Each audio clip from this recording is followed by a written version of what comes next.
Thanks for joining us. A lot of news to discuss this week. President Trump meeting Friday with Russian President Vladimir Putin, discussing the war in Ukraine at a summit in Alaska. This as the president also makes waves this week in Washington. A couple big announcements on a potential reclassification of marijuana. He also announced a controversial plan to have the federal government take over policing in Washington, D.C., at least temporarily. A plan the president says he could try to bring to other cities, too. Meantime, this week, the president's plan to detain migrants here in Indiana brought protesters to the Miami Correctional Facility, which the administration is renaming the Speedway Slammer. Protesters say they're concerned the president's immigration enforcement and policies have gone too far. And amidst all of that, the ongoing war over redistricting continues from Texas to California to right here in Indiana after the VP's visit. And now comes word the president is inviting Indiana lawmakers to the White House later this month. In just a minute, we'll hear from Governor Braun in a one-on-one interview. We'll also hear from Indiana Democrats who joined Texas Democrats this week in Chicago. But first, our Max Lewis speaks with one of the State House Republicans who just announced their opposition to redistricting.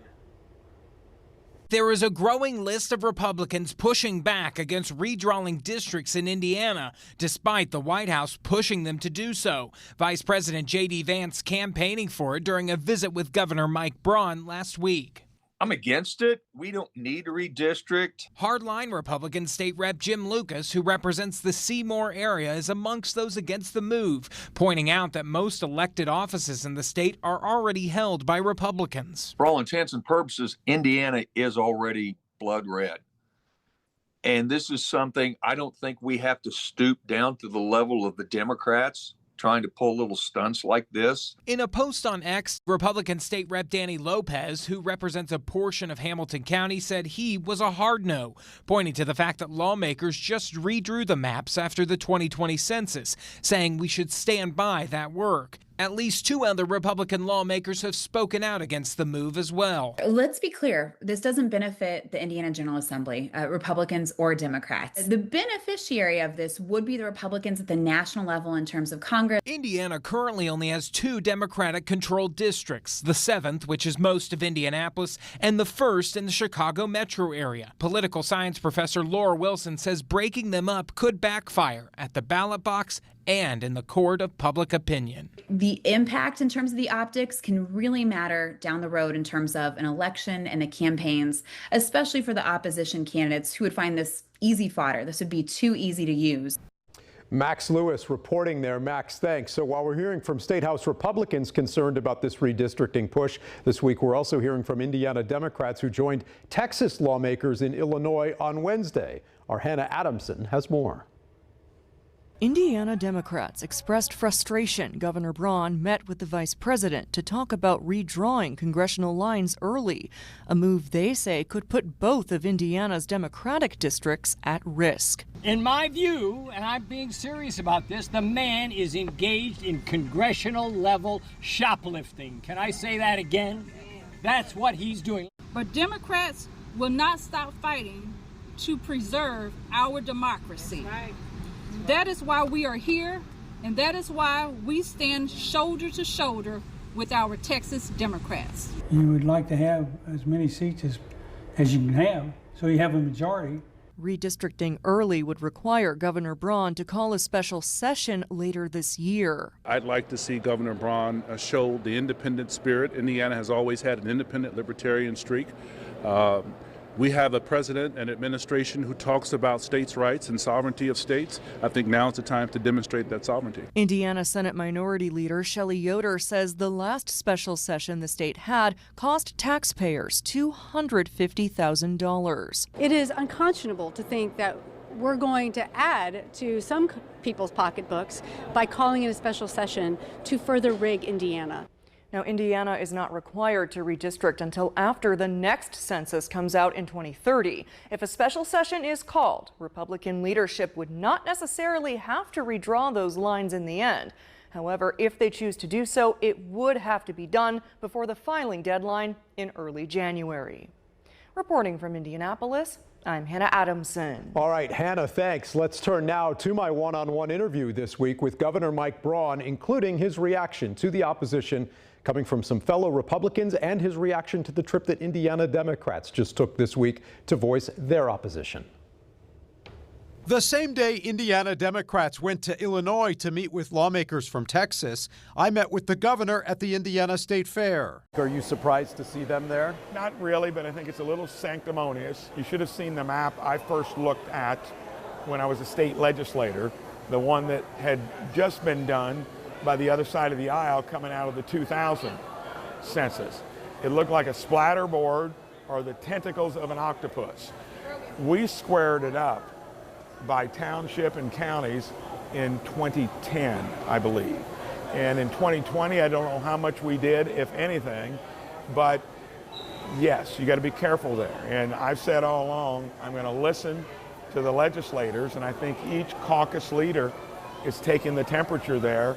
And yes, the comments I've heard have been, hey, be careful. And amidst some of those reservations coming from fellow Republicans about the possibility of redistricting, the governor still won't commit one way or the other. When you're still trying to do it outside of a census, it's going to raise concerns that, well, you're maybe doing something that you've always kind of accused the other side of doing. Do you share those concerns, and how long might it take to reach a decision on whether there will be a special I think session? we're going to, the two caucus leaders are going to have to carefully take the temperature of their own members and see where we're at. We are a supermajority, so you could do it, but I think it needs to be done for the right reasons. All right, you'll see more of that interview with the governor a little later. This week, we're also talking with a leading Democrat at the State House, State Senator Fadi Kaddoura, who's proposed a constitutional amendment to form a redistricting commission. Voters need to have a voice in the process. Gerrymandering uses political data to divide districts for a political party to maximize its representation at the General Assembly. My constitutional amendment would take that process out of the hands of the Indiana General Assembly and places it in the hands of an independent external redistricting commission that is made of all representations in the political sphere, experts, and community civic leaders with a well-defined process. So by doing that, we achieve two things. We remove the conflict of interest, and second, we empower citizens and voters to come up with maps that are more representative of the communities that they live in. Now, redistricting could have a big impact on the candidates running for office next year. This week, State Rep Craig Haggard announced he's running for Congress just days after speaking out about the allegations in the lieutenant governor's office involving deepfake videos. Haggard says he's running no matter what happens in terms of the boundary lines in his district. I've been in the 4th for a long time, and I'm going to run in the 4th. And as a Hoosier, as a congressman representing the Hoosier state, I will represent everybody in the state of Indiana. It doesn't matter where I lay my head down. Haggard is seeking the Republican nomination in the 4th District, a seat currently held by Congressman Jim Baird, who this week said, "My opponent says I'm retiring. I will not be distracted by political games." He said, "My mission remains serving the people of the 4th and earning their support in 2026. As you'll remember, last week we heard from Haggard on those allegations involving the lieutenant governor's office being under scrutiny over claims of a pornographic deepfake video. This week I spoke with the reporter who broke that story, Tom Lobianco from 24 Site News, who also learned this week of a meeting between the governor and LG to discuss the situation. Tom, what can you tell us about what you've learned this past week, including this meeting between the governor and the lieutenant governor this week? What are you hearing about all that? I'll tell you that this is the first time that Governor Mike Braun called in Lieutenant Governor Micah Beckwith specifically to discuss this incident. So he's trying to learn about, what happened with the deep fake video of State Representative Craig Haggard's wife. Micah Beckwith himself has talked about this. He said it didn't happen. He said he conducted an investigation within 24 hours of the story breaking and found no evidence of it.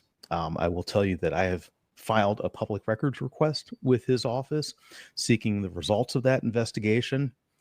I also reported at 24 Site News today that this past week on Monday, his office sent out and required employees to sign a new employee handbook detailing office personnel conduct. And I have also submitted a public records request for that new employee handbook as well.